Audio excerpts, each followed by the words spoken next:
So welcome to the fourth module of live learning sessions for the School for Change Agents 2019, and we are going to start in a minute or so, but I just wanted to say hello to a few people who have signed in on the chat room. So first of all, hello, my name's Helen Bevan, and I'm chairing today. So just saying hello to a few people. We want to say hello to Martine from Canterbury.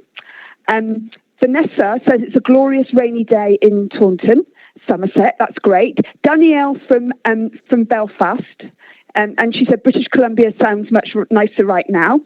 I agree with that. Sarwar is joining us from raining, cold Rotherham. Laurie is with us from Caledon, Canada. We've got Jessica from Winnipeg. We've got hi from Cornwall, which is from Robin. We've got Colleen, who is in London. Bridget is in Sodden, Warwickshire. And Sue is in Notts. Hallie is from New York. And Steve is with us from Leicestershire.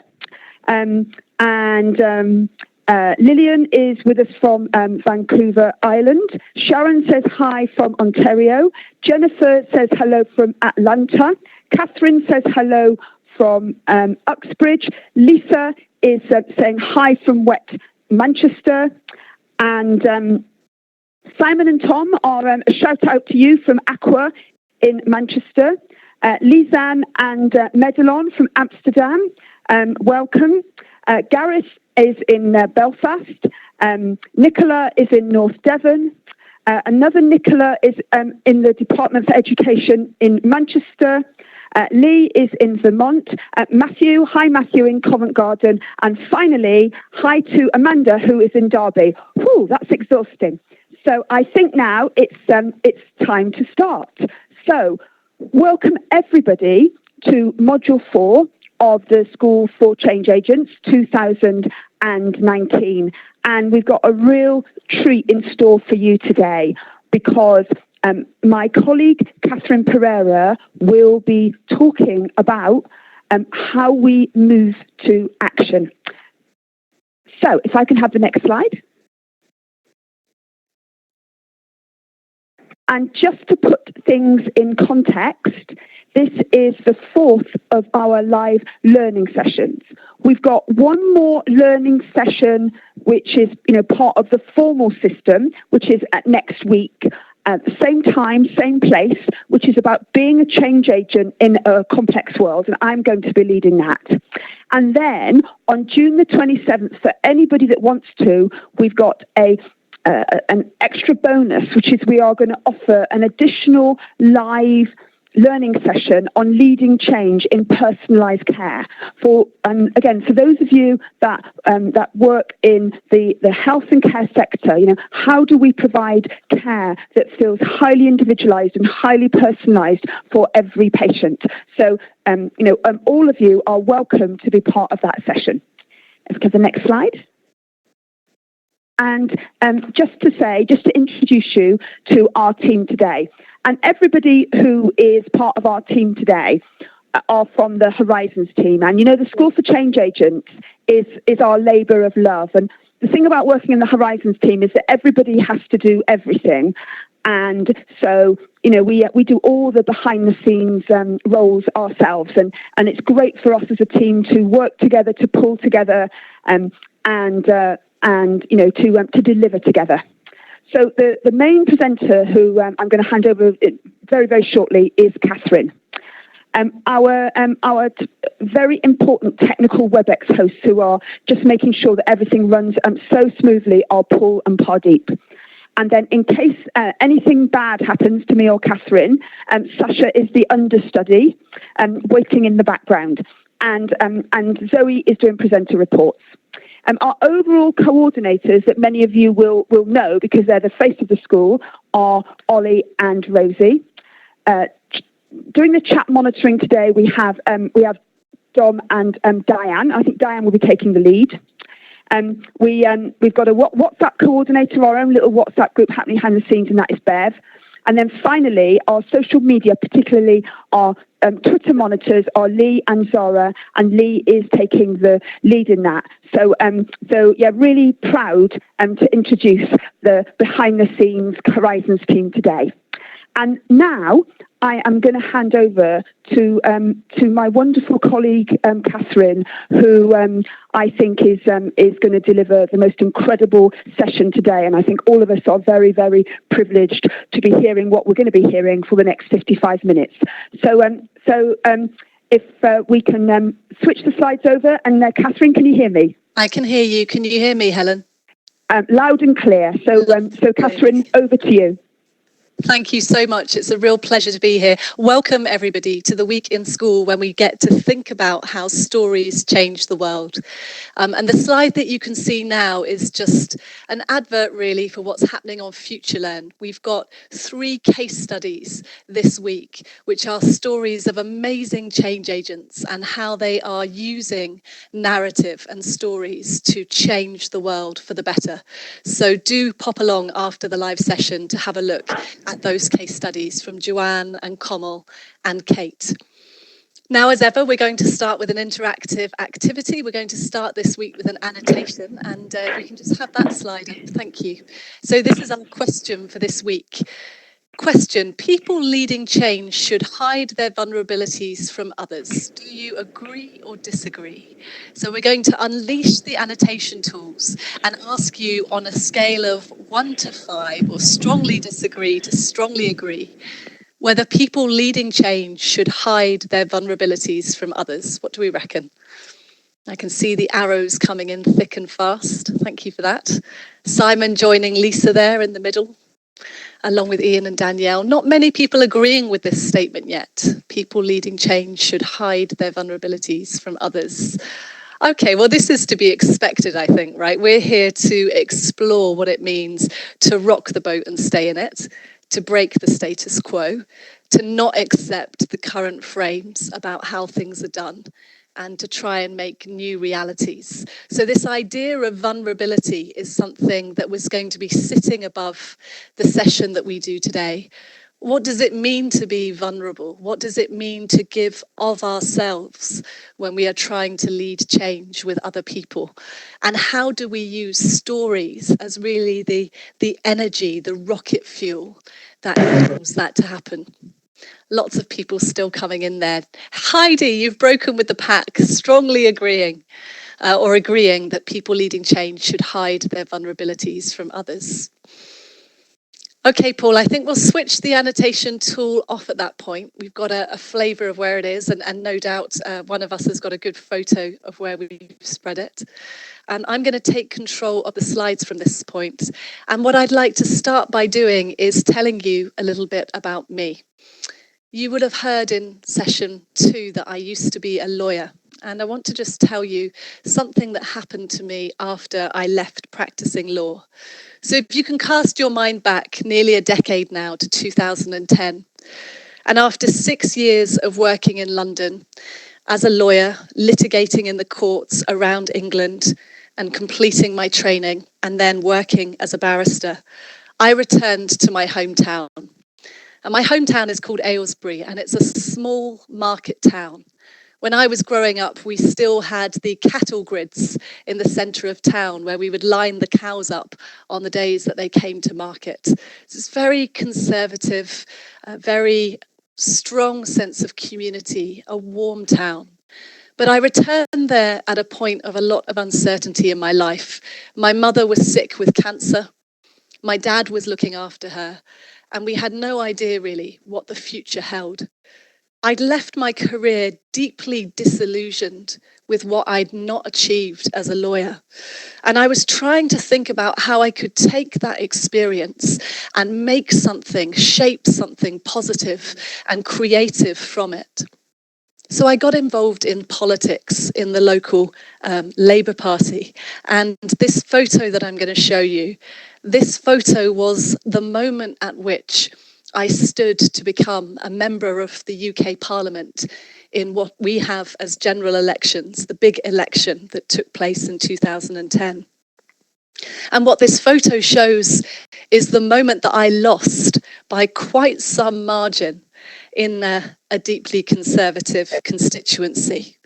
But you know, when I look at this photo, I don't remember a moment of loss. I remember a moment of triumph, because we had taken a general election fund of £93 and 3 people, all in retirement age. And we had grown that to a group of 6 and 9 and 12, and there were 18 of us by the end who were working through relationships to run local campaigns, to get things done, to make promises for change. So when I look at this photo, yes, I lost. But the following year, we took our first 2 council seats in a generation, and it changed my vision of what it was possible to do at a local level when you had strong relationships with others. I took that learning to a national level, that energy and that knowledge, and I started to work in a political organisation, and we won big campaigns on curbing rogue landlords who were giving terrible conditions to students. We got additional funding to support victims of domestic violence through new support services. And I also ran a campaign as part of that time with a woman called Jo Cox. Now, when I first met Jo, she was like me, a political activist, hungry, never satisfied.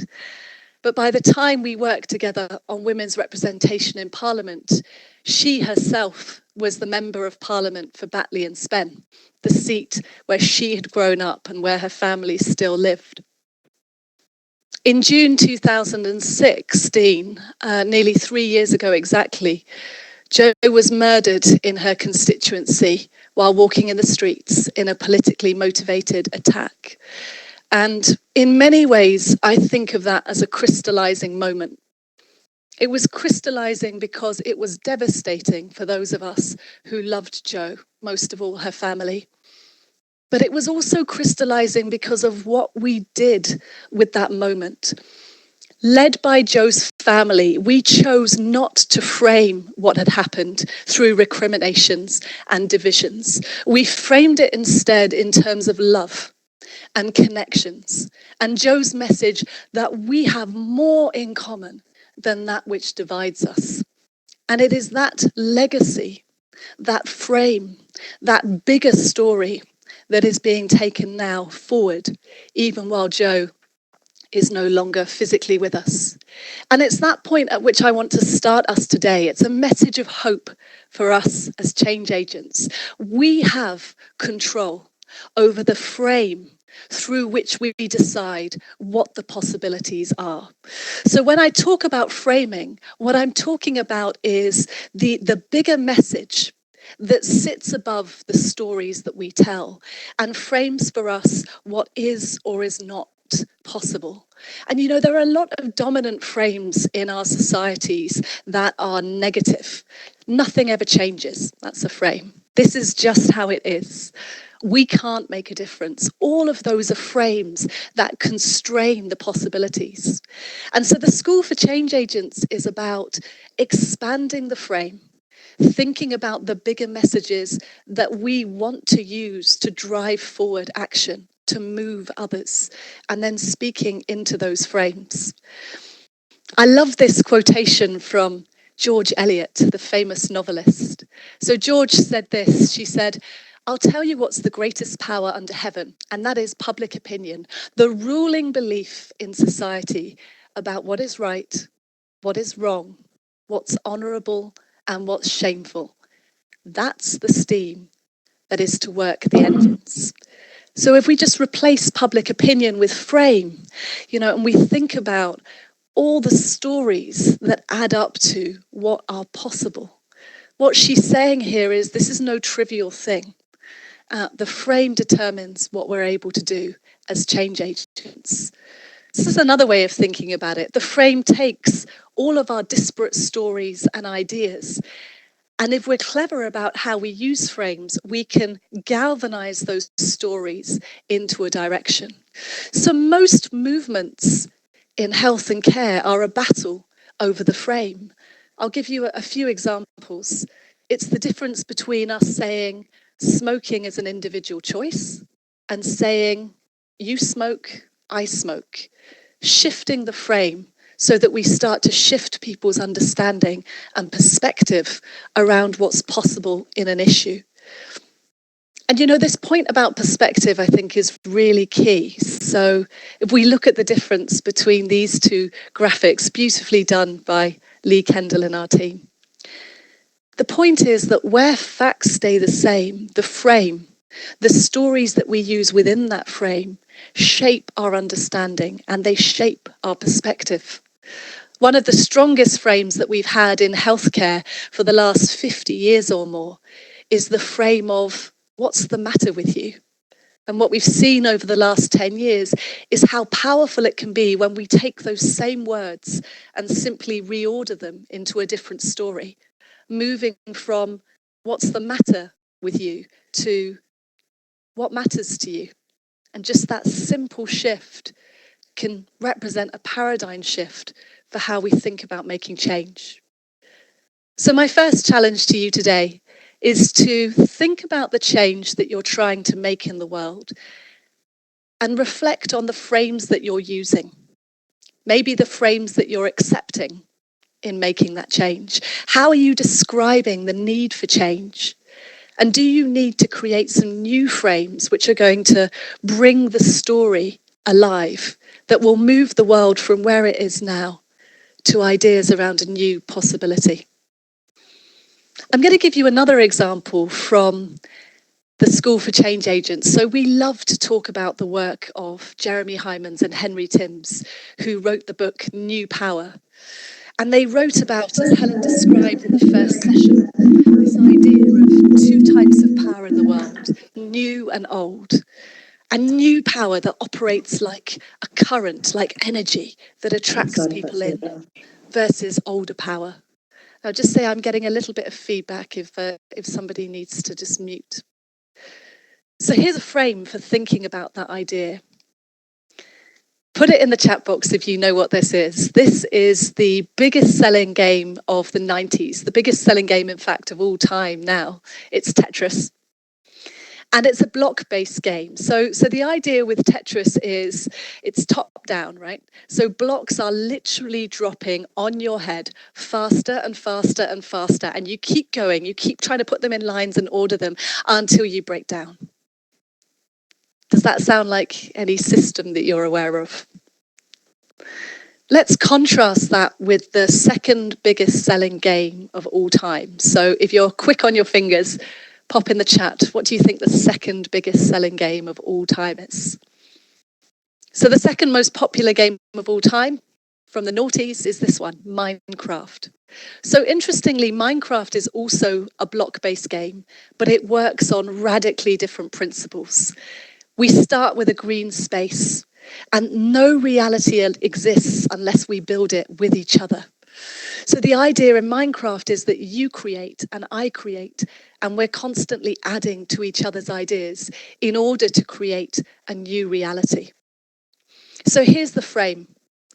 In this present moment, we see that power is shifting in the world, and those that have been raised in a Tetris tradition are coming up against those who have a new Minecraft mindset. And instead of embracing all that Minecraft mindset could offer, too often what we see from our senior leaders is that they push it away.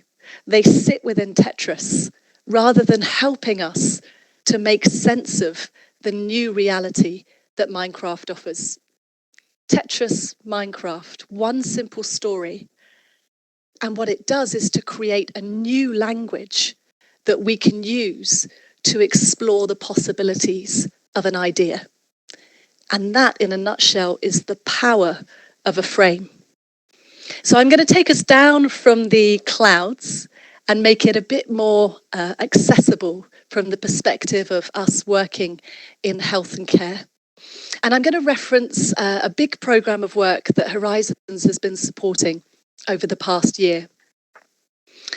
So we've been supporting two pieces of work, one around perceptions of nursing and how do we promote positive perceptions of nursing, and that's called Nursing Now England, and an aligned programme of work doing similar work with midwifery. And what we see, if you do a simple Google of the word nurse, you see the difficulties and the challenges that we face around the perceptions of nursing immediately. So what we have here are Google images of nurses, which we just pulled from online. Typically very young, highly feminized images, always solely about care, and a neglect of any imagery which tells a story about the expertise and the skill that exists within the nursing professions. Why does this frame matter? Well, I would say it matters because in terms of recruitment, it doesn't present an image of nursing which allows everyone to see it as a profession that they could enter with dignity and with skill and with their expertise valued. And in terms of retention and morale, it doesn't reflect the huge diversity of what that profession has to offer. So I think it matters for those reasons. I think it also matters because sometimes we can accept normalized images, which if we stop to think, we would realize were degrading. So here's an example. These are men who went out to do fundraising 2 years ago for the Ludlow Hospital in Shropshire. And they went out dressed in highly stereotyped versions of nurses and wheeling a hospital bed, and they collected money. And what happened was they returned to the hospital and offered to make the donation. And the senior leaders said, no, we don't want your money. So the Nursing Times reported it, and it was in the BBC News. And what they said was, look, you're promoting an image of nursing which is demeaning, which is outdated, and we don't want to be associated with that. We're moving forward. An overreaction? Some people felt perhaps it was. But I would argue that these frames have real consequences. So let me introduce you to Jessica Anderson. Jessica's on the right-hand side of the photo, and there you see her running the marathon. So this is the London Marathon this year, and Jessica, who's a nurse at the Royal London's Acute Admissions Unit, was aiming to become the fastest runner in history to run the London Marathon in a nurse's uniform. Excited about this possibility, she sent an application in to the Guinness World Record Organisation, and that application was denied because she intended to run it not in a nurse's dress, and therefore it didn't constitute a nurse's uniform as far as they were concerned. Now, what happened next? And this is the point I think as change agents we need to pay attention to. Jessica collected visual stories that you see before you, the photo on the left, her and her team, that described nursing and set a different frame for what her experience was of that profession. And then she tweeted this: some nurses I work with wear dresses, mostly we wear scrubs or a tunic or trousers, and I've certainly never seen a male nurse wear a dress to work. So very lightly, but still accurately, she was making a number of points and shifting the frame. Here's 3 ways I think that she shifted the frame. She said, nurses come in a range of diversity that cannot be encaptured or constrained by one uniform. This is us, our modern reality. And she said, we ask to be treated with dignity and with equality. And what happened? We responded. We tweeted, we wrote, we did interviews. The British public gave their voice about what they thought about that frame and how it shifted. The Guinness World Record Organisation announced that they'd changed their mind on the criteria for what constituted a nurse's outfit. And last month, Jessica ran that marathon, and she became the fastest London Marathon runner to complete it as a nurse. So I'm just going to give my chat monitors notice that I'm going to be pausing in a moment and coming to you. But before I do, I want to finish and make a connection between frames and stories. And it's this point, and this comes from the work of Marshall Gantz, who we'll look at in a moment, that if we want people to take action, we have to connect with their emotions through their values. So what Jessica was doing in lightly calling us to action was setting out her values as a nurse and as a person, as a woman. She was connecting that to something that we all feel emotionally around dignity and respect and equality. And remember, the root of the word emotion is the same as the root of the word motion. Emotion, motion, movement, they're all intimately linked. And then she was linking that to action, asking for a change in the world and giving us the space to express support for that idea.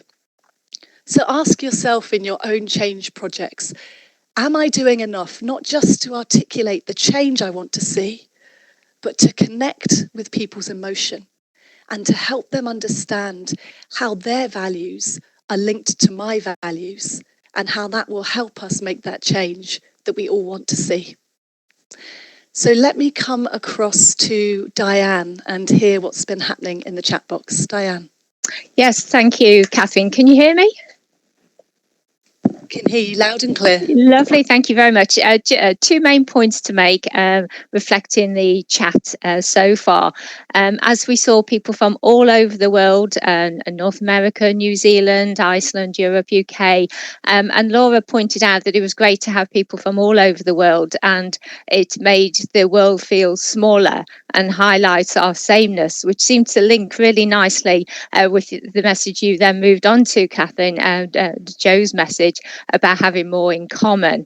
And that story about Joe certainly connected to people's emotions, deemed an excellent message and certainly touched people very deeply. The second point around the framing, lots of excitement when Tetris appeared on the screen, clearly brought back many, many fond memories. And Carl was straight in there identifying or contrasting Tetris with Minecraft in terms of old and new power. So a very fond and very powerful analogy there, Catherine.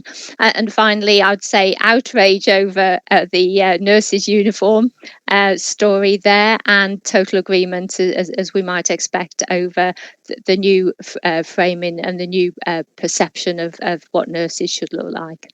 Thank you very much, Diane. Thank you. And I'm going to move over to Lee and find out what's been happening on social media. Lee, can you hear us? Hi there. Lots of activity on Twitter, so thank you everybody for keeping me busy, and lots of reflection. Margaret Millwood has been saying she loves what matters to you instead of what is the matter with you. It's such a simple reframing that leads to such a big impact. And people have also been enjoying hearing the story of Joe Cox and how reflecting that we share more in common than we have difference. And really enjoying Tetris, that blast from the past, nostalgia, and reflecting on, do we have a Tetris approach or a Minecraft mindset? So people are really enjoying the session. So thank you, everybody, for your tweets. Keep them coming. Thank you. Lovely. Thanks, Lee. So what I'm going to do next is move us on from thinking about that bigger frame into thinking about stories and what is the work that they do to move people to action. And I'm going to be relying a lot on the work of a man called Marshall Gantz. So if what we're talking about here today ignites your interest, please do go away and look more at Marshall's work. Because Marshall is able to articulate, I think, not just how we use stories, but why they work in the way that they do. And what are some simple tools for how all of us can increase our confidence and our skills in using stories to move others to action. Marshall says this about the importance of stories. Stories teach us not only how to act, they inspire us to act. So again, that action point, the movement. Stories communicate our values through the language of the heart, our emotions. And it is what we feel, our hopes, our cares, our obligations, and not simply what we know, that inspires us with the courage to act. So this is the essence of why stories matter. Stories matter because they form the emotional content of any change that we as change agents want to make in the world. Narrative stories communicate through the language of emotion, and they are the way that we access the emotional resources that we need to lead. So if you think back to any big change program, that you've been involved with, it is, I would wager you, impossible to drive forward change through the heart as well as the hands and the head unless we're able to give an account, to tell stories about why this matters, why we're doing it together, why we're doing it now. Stories are the most effective way in which we communicate those values to others. And the frame that I'm going to focus on for the next 10 minutes or so is a frame that comes from the 1st century BC, so more than 2,000 years old, was first articulated by a rabbi in Jerusalem. His name was the Rabbi Hillel. And the story goes like this. The rabbi was asked, "Rabbi, how do I know how to be useful in the world? How do I know what to do?" And he said, you need to ask yourself 3 questions.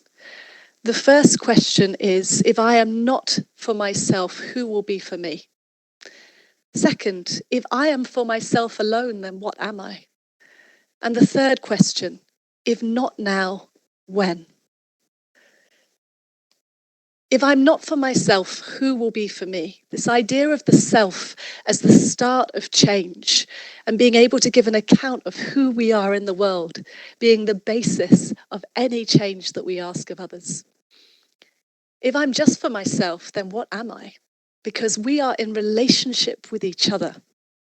And if we cannot give an account that connects with other people, we cannot expect to inspire them to action. And if not now, when? This is what Martin Luther King called the fierce urgency of now. That if we do not communicate our stories in a way that means that we have to take action together, there's no other choice, then it's very hard to summon in people the courage to act. That point that Marsha was talking about. The story is not simply the moral lesson, it is also the inspiration to have the courage through vulnerability, through experience, through uncertainty, to take that leap and try something new. So this frame that we have here in this sketch note, this frame of me having a story of self, then having a story of us that I connect it to, and us having a story about now, why no other time could this be done but in this moment. Those 3 elements are the simple frame that sits above what's known as the practice of public narrative. So I just want to go a bit deeper on those 3. Often there's a misunderstanding about a story of self, that it is selfish, that I shouldn't talk about myself, that I should hide who I am because I don't want to make this about me. But if you think back to the framing point that we were thinking about in the first part of the session, if we don't provide a frame for people, if we don't show them who we are and why we care, they'll fill that frame with something else. You know, nature abhors a vacuum. So if we want to have a story that's about us and the change that we're making in the world, we have to put the work into framing that story. And I would say that that's not selfish. It is self-regarding. It requires us to hold a mirror up to ourselves and to say, what are the key moments that explain what makes me tick? How do I give an account of those to people? Who are the people who've inspired me? And how do I pass that on in a way that moves other people to feel more courageous about making change in the world? The story of us is really an acknowledgement that we are relational creatures and that we cannot create shared purpose, this you, me, we, unless we're able to articulate a vision that is bigger than ourselves. So it's the moment in my story where I say that we responded differently to Joe's murder, that we responded with values, that we recognize that we have more in common than that which divides us. Those are calling signals to you to think about what we have in common. And they're gold dust for us as change agents. We can use those moments not just to describe something that matters to me, but to call out to others and bring them into action. And finally, this point about urgency. A story of now communicates an urgent challenge that we are calling on others to work with us on. So how are you framing the urgency of your work as change agents? I think for me, the key point is here, rarely do we understand how to do something until we start to do it. In other words, understanding does not precede action. It flows through action. So this is saying it's not enough to have a story about yourself. It's not enough to connect that to others. Now, you need to say now why we have to work on this together. Because if we cannot articulate a change with urgency, we're highly unlikely ever to get others to come with us in uncertainty and make it happen. So I want you to start to think about your stories of self, us, and now. Maybe start to write down some notes. And while you do, I'm going to give you 2 examples that show it in action. The first one is the archetypal example, so I couldn't get away without showing it. Think back to 2004, if you're old enough. Oh, doesn't he look young? Barack Obama as a senator on the stage at the Democratic National Convention. And this is the textbook version of using a story of self, us, now. And what Obama does is to use that to introduce himself, to wed himself to the frame of the American dream, and then to call on us to take one clear action to support him. So let's see how he does that. He starts his speech by saying, "My presence on this stage is unlikely. My father was a foreign student. My grandfather was a cook, a domestic servant to the British who had larger dreams for his son." Note how he's calling out key people. Note how he's pulling on us to think about that frame, the dream, the dream.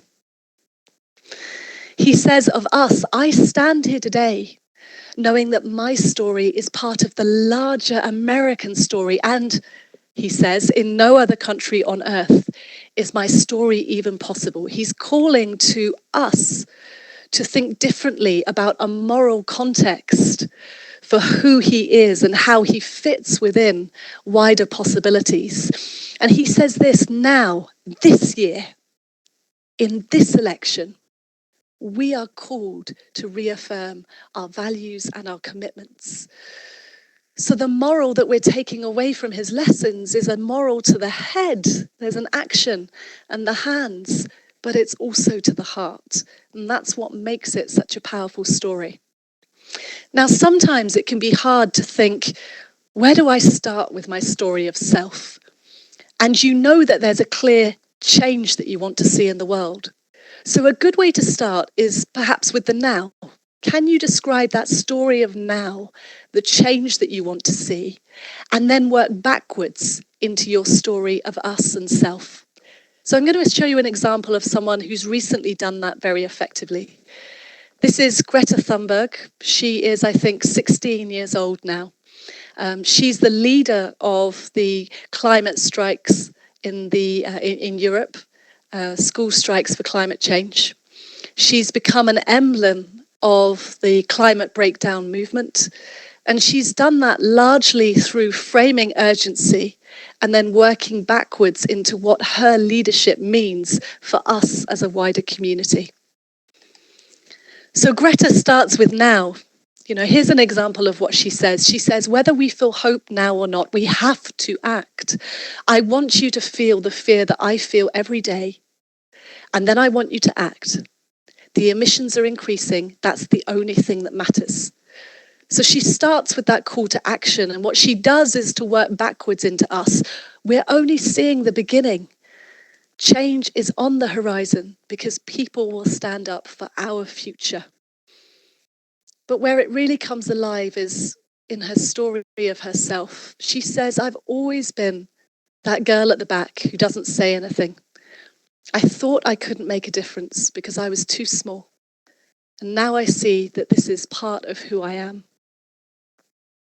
So what she's doing here, I think, is speaking to a feeling that we all have. That feeling of being an imposter, of being too small to matter or count.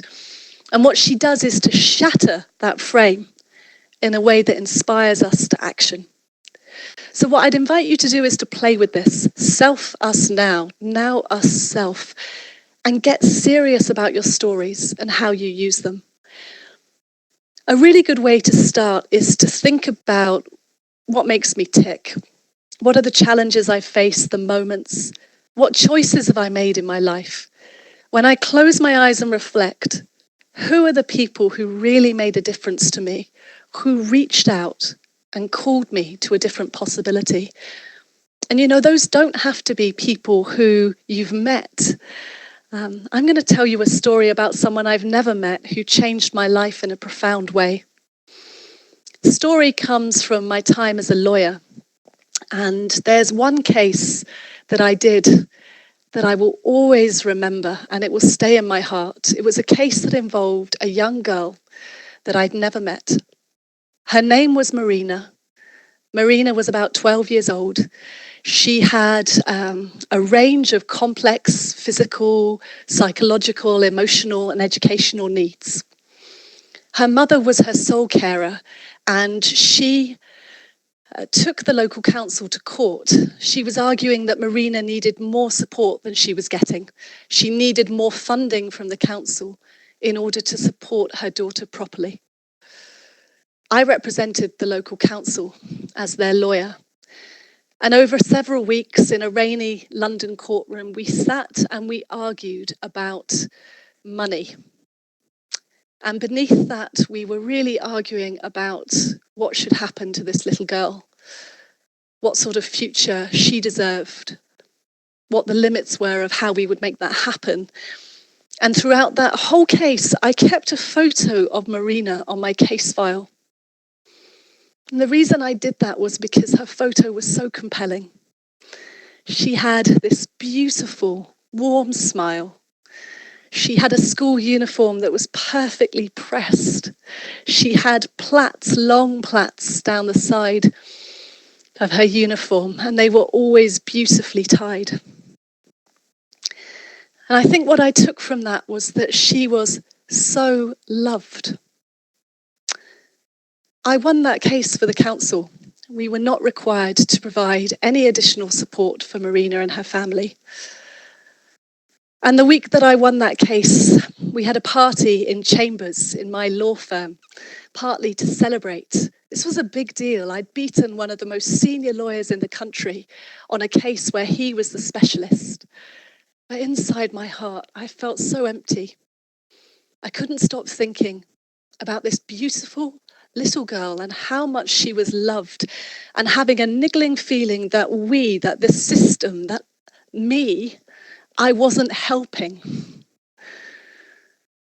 And I think we've all felt that way at some point, even when we're trying to do the right thing. So now I try and keep Marina in my conscience, and I use the memory of her to hold myself to account. Am I doing the best that I can do for the bigger picture? Am I helping to make change happen now? So even though we never met, she inspires me. And now is the moment for you to think about your Marinas, people who have touched you, people who call you to be a bigger self as a change agent, and to think about how you're going to make that happen. So I'll give our chat monitors warning. I'll be coming to you in just a moment.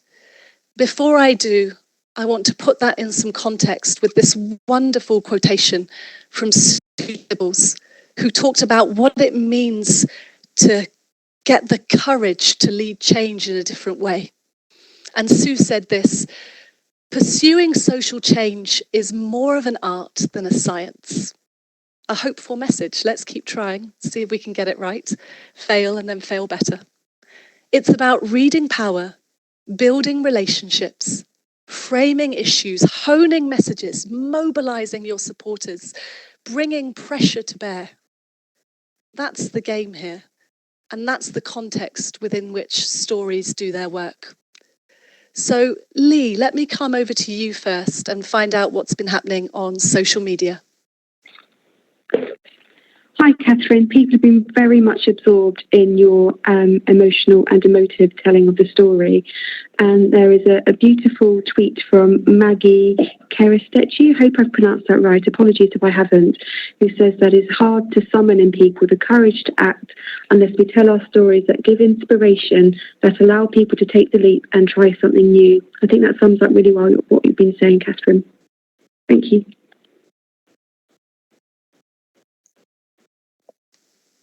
Beautiful, Lee. Thank you very much. And I'm going to come, Diane, back over to you and see what's been happening in the chat box. We always have a bit of a lull on chat box when we've got lots of stories. I think people are just absorbing them, but interested to hear what people are making of it.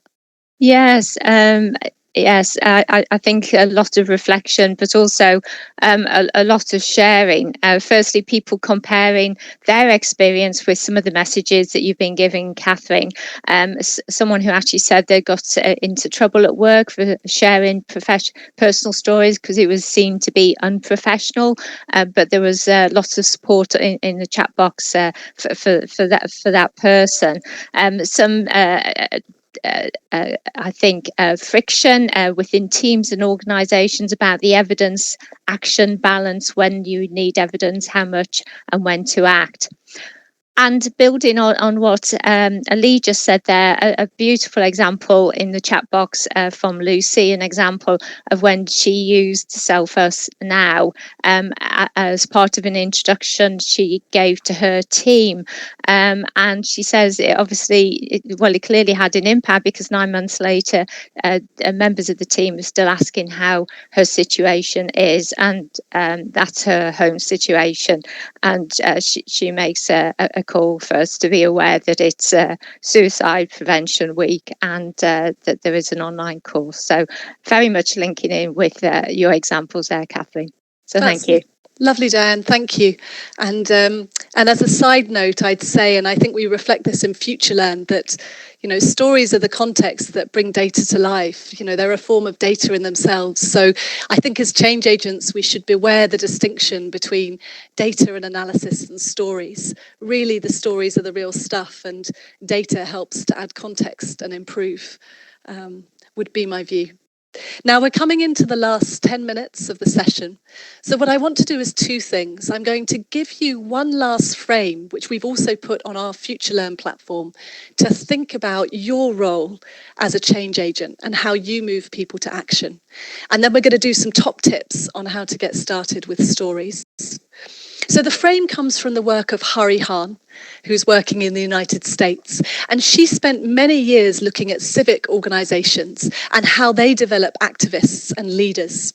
And what Hari's done is to identify three broad categories of activists, what she calls lone wolves, mobilizers, and organizers. And I think it's just useful to think about where you might sit in this and which might be the most effective for achieving the type of change that you're trying to make. So what Hari says is, lone wolves are people that are live in every system, in every institution. We certainly have them in health and care. They're people who have deep expertise, either learned expertise or through experience and information. And they focus primarily on using that as an individual. So these sort of people are active in advocacy, oversight, contributing to committees and public comments and other consultations. And what the frame does is to contrast those with mobilizers. So mobilizers are people who build power by motivating others at key points to rally around an issue. So it's about being able to call on large numbers of people to contribute, to engage in change and take action. And the final category, which Hari identifies, is the organizer. This is sort of the tradition that I was trained in and worked in. So organizers are much more concerned with who our people are, how we build power together, than we are with just the issue that we're trying to change. So for us, a measure of success is not simply about building power on a topic, but building power through growing leadership, people's capacity that didn't exist before to have the skills, the confidence, and the capability to lead change for themselves. So it's much more about building community than it is about issue-based campaigns. And what Hari's research highlights is, you know, each of these roles in their different way can contribute to change. But if we want to be effective change agents, we have to focus on these two, mobilizing and organising, our ability to inspire others to come with us at key points in time, and our ability over the long term to develop the activism, to create new resource that wasn't there before, for people to act on their own to make changes that are important to them in the world. So we explore that in more detail in Future Learn, and if you want to have a look on the platform, there are some exercises that you can complete. Top tips. Where do we get started? I love this quotation from Damara. Damara is a long-standing colleague and friend of NHS Horizons. And we got to talking about, you know, how do people take that leap to test a story, to have the courage and have a go, even a small story, and test it in the real world. And Damara said, you know, the thing is, if you're trying to prepare your stories in your head at the same time that you're trying to use them, it feels overwhelming. So she said this to me. She said, prepare your stories in advance. Practice them until they're comfortable. When you have them in your mind, you need only look for the opportunity to use them. So I think this harks back to the fact that a lot of the skills that we're touching into in the School for Change Agents are experiential skills. They're skills that we only learn through doing. So picking up that bit of paper, having a go at framing a few stories means that by the time you've practiced, you've only got to look for the opportunity to land them. So I love that tip. Another tip I want to share with you from Marshall Gantz. Marshall always says there's a paradox in stories because we think that in order to appeal to others, we have to tell stories that are general. Actually, the opposite is true. The most powerful stories are specific. They evoke a very particular time and place, a mood, a texture, a sound. And the more that we can communicate that specificity, where we were, what someone looked like, what it sounded like, the context, the more power that our story will have to engage others. So that might sound like a paradox, but if you think about any painting that has moved you, or a song, or a piece of music, it's the specificity of it that gives it its power. So I think looking at your stories and trying to find the colour and the moment of detail in them will take them to the next level. The other thing I'd say is, you know, remember that none of us are here in school. We are all going from school. That's the point of it. The point is to come together and then go forth. So if this only exists as a nice idea, something I might practice in the future, you know, we're not doing our jobs. So use today as a springboard to try it. Find people if you need to in the school community who you can practice with and have a go at weaving stories into your everyday work. Because often when we ask, well, where do I start? I think what we're really asking is, how do I get good at this without risking failure? And the reality is this is like riding a bike. You get on the bike, you fall off, you get hurt, and then you have a choice. Do I get back up, try again, learn to keep my balance, or do I go home? So what we're saying here is stories are a key ingredient of being a change agent, but only when we practice to make it happen. The final thing I'd say before I hand back to Helen today is that at the root of everything we've explored today is this idea of hope. So Dov Seidman said this: the last era of management was about how much performance we could extract from people. The next is going to be all about how much humanity we can inspire. So hold on to that idea of humanity and how you inspire others, and you'll be able to take yourself to places that you didn't know were possible. I'm going to take you back to that small market town that I was in 2010. By the time I turned 18, like most people, I could not wait to leave. And on the day that I was going to university, I was bouncing around the house, packing my bags, putting things in their place. I was practically skipping. On the day that I left, I was in my room, just putting the final things in my bags, and my dad came into the room. He watched me for a while. He sat down on the bed. He's very quiet. He looks at the bags, and when he looks back up at me, he has wet eyes. I sit down on the bed next to him. He takes my hand and he says, "What you are is a gift from God. What you become is your gift to God."